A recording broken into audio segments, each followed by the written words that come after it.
Hi, I'm Hollie and my dissertation was called The Impact of Me Too, Exploring the Potential for Change Within Digital Activism. In my dissertation, I wanted to understand how much change can be brought about by social media movements or social movements that take place on the internet. So my first research question was, what is positive social change? And my second research question was, can digital activism bring about this positive social change? And then my last research question was, how do power relations impact digital activism? I decided to interview 3 different groups of people. The first was charity workers, the second was digital activists, and the third was young women who use social media. So from my interview data, I used a critical discourse analysis and a thematic analysis to sort of draw out all the different themes that were coming out across all of the interviews. The critical discourse analysis sort of helped me to link what I was hearing in the interviews to the social context that we sort of live in at the moment and the power structures surrounding what my interviewers were saying. So one of my main findings was that change and positive change can come in various different forms, and they sort of all fall on a spectrum, where at one end you have really impactful changes such as a shift in wider cultural beliefs. So that can be like a shift away from rape culture, and also at that end of the spectrum is things like changes in legislation. But then there's also those seemingly smaller bits of change such as raising awareness and education and conversation, which I found all of these things in some ways had been created by social media movements, especially #MeToo, because that was my main focus. I also found that these different types of change are interconnected, so they can often spark each other. So, for example, awareness and education, and that can make some people want to fundraise and help organisations, which can obviously help individual survivors of sexual assault, and can also maybe lead towards institutional change.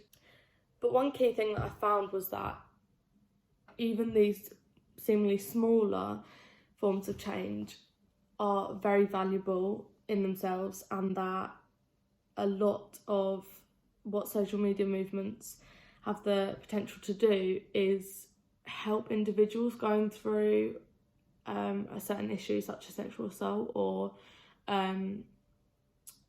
help people understand these issues. So one of my findings was definitely that institutional change is highly important, because many of the charity workers I spoke about how underfunded their organisations are, and that can obviously have an impact on survivors and the support people need that they aren't getting. So by looking at #MeToo, it was really helpful to understand how social justice movements operate and how they become successful, and also how power relations are still really evident within social justice movements, even when they're online, where more people are able to have a voice, but their voices haven't been spotlighted in terms of marginalised communities who are often disproportionately affected by sexual assault. Their voices weren't initially, at least, spotlighted within the movement, and it was very much directed towards wealthy white celebrities.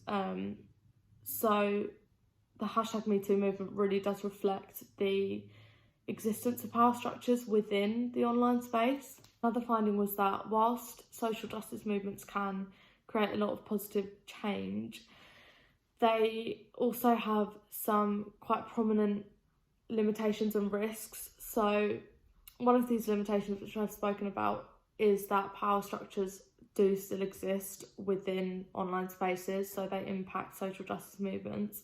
Another risk involved with social justice movements is online hate being directed towards survivors, and even counter movements coming out. Another risk that came up within my interviews was that sometimes within the #MeToo movement, there became a sort of pressure put on to survivors to share their stories and their experiences, which many of them didn't want to do. These risks involved with #MeToo, for example, are likely to have a negative effect on survivors. So one of my findings was that the participation of many different actors within a social justice movement is key to its success. For example, digital activists, survivors themselves, charity workers and organisations. So the different people that I interviewed were actors themselves in #MeToo, and that's key, and their interconnectedness is really important, and that is what the internet can really help with, is connecting these different actors and building a sort of sense of community that can really be beneficial to the success of social justice movements. Doing an original piece of research was really fun and exciting, and I really enjoyed being able to conduct my own interviews. I felt like it really put me out of my comfort zone in a really good way. The interviews themselves were so eye-opening and taught me a lot. It really felt as well like I could add to the conversation myself, and that I was adding my own voice to such an important issue and something I was passionate about. And that's what was really good about being able to do my own research, was that I could choose something that I was really passionate about.